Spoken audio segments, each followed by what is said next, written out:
ሰላም እንዴት ናችሁ? ውድ ዩናይትዳውያን በርካታ ስፖርታዊ መረጃዎችን ወደ እናንተ ይዘን መተናል። ማይክል ካሪክ እንግዲህ ወሳኝ የሆነ መልእክቱን አስተላልፏል። ከዛ ባሻገር እንግዲህ በርካታ የዝውውር መረጃዎችም አሉ። በዛሬው ዕለት እንግዲህ ወደ እናንተ በርካታ መረጃ ይዘን መተናል። አብራችሁን ቆዩ። የቀድሞ የማንቸስተር ዩናይትድ አምበል ስቲቭ ብሩስ ፖል ስኮልስ አሁን ላይ ተጫዋቾች ብንሆን እኔና ኒክ በትስ ከዩናይትድ ይልቅ ማንቸስተር ሲቲን እንመርጥ ነበር በማለት የሰጡ አስተያየት ላይ ትችቱን አቅርቧል። ስለ ስኮልስ አስተያየት የተጠየቀው ስቲቭ ብሩስ በዚህ ሀሳብ የምስማማ አይመስለኝም። ማንቸስተር ዩናይትድ ታሪኩ፣ ባህሉ ያየ እንዴት ዩናይትድን ትተህ ሌላ ቡድን መምረጥ እንደምትችል አይገባኝም ሲል ተናግሯል። ስለ ተጫዋቾች ምርጫ ያነሳው ብሩስ በእርግጥ ኢሊዮት አንደርሰን የተለየ ምርጫ አድርጓል። ነገር ግን ተመሳሳይ ገንዘብ ቢቀርብ የትኛው ቡድን ትመርጣለህ? ይህ ጥያቄ የሚያስነሳ ጉዳይ ነው ብሏል። ማንቸስተር ሲቲ አሁን ለደረሰበት ስኬት ከፍተኛ ገንዘብ አውጥቷል። ማንቸስተር ዩናይትድ ግን ሁልጊዜም ቢሆን ማንቸስተር ዩናይትድ ነው ሲል ነው ወሳኝ የሆነ መልእክቱን ያስተላለፈውና በተለይም የነ ፖል ስኮልስ አስተያየት በጣም አስገራሚ ነው። እንግዲህ በማንቸስተር ዩናይትድ ቤት ብዙ ወይም ታላላቅ ክብሮችን ታላላቅ ስኬቶችን ማስመዝገብ የቻሉት እንደ ፖል ስኮልስ እንደነ ሮኪን ያሉ ሌጀንዶች ነገር ግን በመገናኛ ብዙሃን በሚዲያ ላይ ወጥተው የሚሰጡት አስተያየት በጣም ከነሱ የማይጠበቅ ወይም ለማመን የሚከብድ እንደሆነ ስቲቭ ብሩስም በዚህ ሀሳብ እንደማይስማሙ አንጸባርቀዋል። ማይክል ካሪክ በትናንትናው ዕለት ከስካይ ስፖርት ጋር በነበረው ቆይታ ስለ ዩናይትድ የዝውውር መስኮት የተናገረበት መንገድ በደጋፊው ተወዷል። ብዙዎች በተለይም ካሪክ ያገኘው ነገር በቂ ነው ብሎ ለኢኒዮስ ከበር ያደርጋል ብሎ ቢጠብቁም ግን በልበ ሙሉነት በይፋ ኢኒዮስ የተሻለ ማድረግ እንደሚገባቸው የሚገልጽ ነገርን አንጸባርቋል። እኔ እንደባስበው ቡድኑን ሰፋ አድርገን ከተመለከተን በሁሉም ቦታ ጥሩ ባላንስ አለን ያለው ካሪክ፣ ነገር ግን በሚገባ እኛ ተጨማሪ ነገር ያስፈልገናል፣ ተጨማሪ ነገር ማግኘት እንፈልጋለን። እኛ ያንን ተጨማሪ ነገር ለማግኘት በደንብ መጣርና መግፋት ያስፈልገናል ብሏል። ካሪክ አክሎ አንድ ወይም ሁለት ቦታዎች አሉ እኛ ማጠናከር የምንፈልጋቸው እናም ይህንን ለማድረግ እድል አለን ብዬ አስባለሁ ብለዋል። ሆኖም የምናደርገው ነገር እኛን ሊያጠናክረንና እንደ ቡድን ሊያሻሽለን የሚችል ነገር መሆን አለበት። በኳሊቲ ደረጃም ሆነ ለቡድኑ ጥልቀት የሚሆን ነገር ሆነ ሊያጠናክረን የሚገባ መሆን አለበት ብለዋል።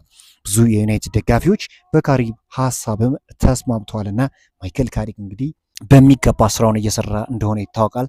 የቀጣዩ ውድድር ዘመን የማንቸስተር ዩናይትድ ደጋፊዎች በጉጉት እንዲጠብቁት ማይክል ካሪክ ራሱ ምክንያቱ ነው አለ። ማንቸስተር ዩናይትዶች እንግዲህ አሁንም ከገበያው ያልወጡ ሲሆን በዚህ ዝውውር መስኮትም ብዙ ስራዎችን እንደሚሰሩ ይጠበቃል። ማይክል ካሪክ ተጨማሪ ተጫዋቾችን ይፈልጋል። ክለቡ ከመጋረጃ ጀርባ ስራውን እንደቀጠለ ታማኝ የሚባሉ የዜና አውታሮች እየጠቆሙ ይገኛሉ። ሎሪ ዋይትዌል ስለ ካማቪንጋና ማንቸስተር ዩናይትድ እንዲህ ሲል ተናግሯል። እሱ ክትትል ሲደረግበት የቆየና ለክለቡ የቀረበ ተጫዋች ነው። በግምገባ ውስጥ ያለ የቡድን መስፈርትን የሚያሟላ ነው ብሏል። ነገር ግን እሱን ለማስፈረም የሚጠይቀው ገንዘብ እንደ ሊዩስ ሆል ካሉ ተጫዋቾች የዝውውር ዋጋ በእጅጉኑ የላቀ ነው ሲል ነው የተነገረውና ካማቪንጋ እንግዲህ በሪያል ማድሪድ ቤት መቆየት ይፈልጋል። ነገር ግን አሁን ካለው ነባራዊ ሁኔታ ሪያል ማድሪዶች ተጫዋቹን የሚሸጡበት እድል አለ። ዩናይትዶች ግን ትክክለኛው ወይም ወደ ማንቸስተር ዩናይትድ ቢመጣ ሙሉ ለሙሉ ዩናይትድ ያለበትን የመሃል ክፍተት ይፈተዋል የሚለው ጥያቄ ሊያስነሳ ይችላል። ማንቸስተር ዩናይትዶች በካርሎስ ባሌባ ዝውውር ከበርካታ ክለቦች እንግዲህ ውድድር ውስጥ እንደገቡ ነው እየተነገረ የሚገኘው። እንደ ሜል ዘገባ ከሆነ ኒውካስትሎች ካርሎስ ባሌባን ለማስፈረም ፍላጎት እንዳላቸው እየተገለጸ ይገኛል። በተለይም እንግዲህ ብሩኖ ጉማሬሽ ወደ አርሰናል ማምራቱን ተከትሎ ካርሎስ ባሌባን እንደ አማራጭ እየተመለከቱ ይገኛሉ።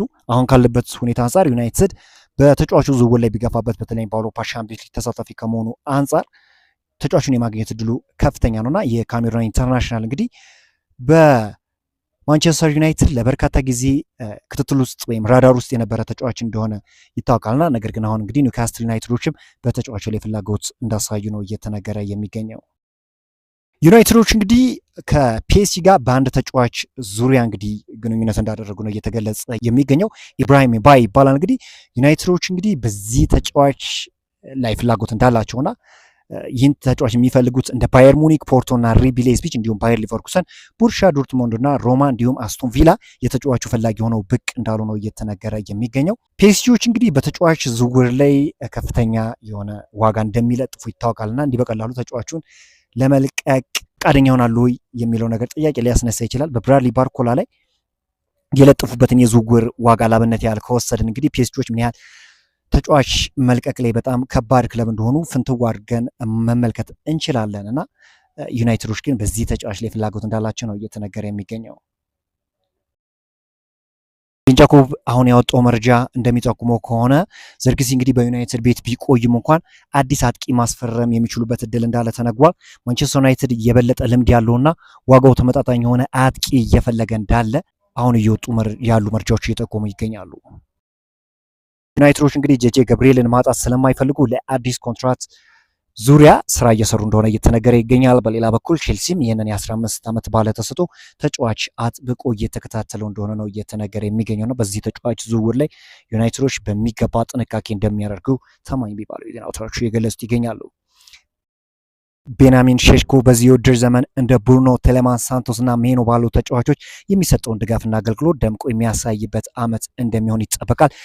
ይህ ነገር ሲባል እንግዲህ በክሮስ ኳስ ብቻ የሚሆን አይደለም። ምክንያቱም አሁን የተጋጣሚን የተከላካይ መስመር ሙሉ በሙሉ ሰንጥቀው የሚያልፉና የግብ ዕድሎችን የሚፈጥሩ ትሮቦሎችን ማድረስ የሚችሉ አማካኞች እንዳሉ ይታወቃል። ዘርክሲም ከማን ዩናይትድ ቡድን ውስጥ ከቆየና በአማካኝ መስመር አካባቢ ተጨማሪ ዕድሎችን ካገኘ በሊንክ አፕ ላይ ረገድ ተጨማሪ አስተዋጽኦ ለቡድኑ ማበረከት ይችላልና ከኋላቸው ከሚገኙ ጥራት ካላቸው ድጋፍ ሼሽኮ፣ ኩኛና ሚንቦሞ ክፍት ቦታዎችን በመጠቀም ካላቸው ከፍተኛ ብቃት አንጻር በውድድር ዓመቱ ከከፍተኛ ጎል አስቆጣሪዎች ተርታ የመሰለፍ እድል ይኖራቸዋል ተብሎ ይጠበቃል። እውነት ለመናገር ይህ የአማካኝ መስመር በሚፈጥራቸው እንግዲህ መስመር ሰንጣቂ ኳሶች አማካኝነት አጥቂዎች ጎሎችን የሚያስቆጥሩበት እድል ከፍ ይላል ተብሎም ይጠበቃል።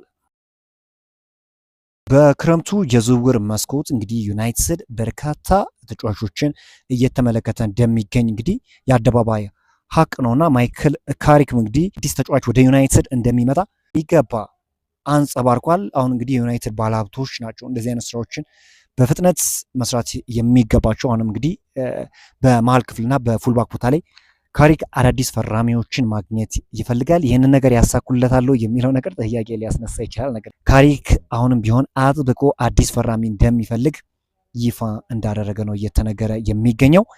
አዳዲስ መረጃዎች የሚወጡ ከሆነ ሁሌም ቢሆን ወደ እናንተ የምናደርሳችሁ ይሆናል። በዛሬው ዕለት እንግዲህ ዩናይትድን የተመለከቱ ስፖርታዊ መረጃዎችን ይመስላሉ። በአዳዲስ ስፖርታዊ መረጃዎች እስክንገናኝ መልካሙን ሰመኘው።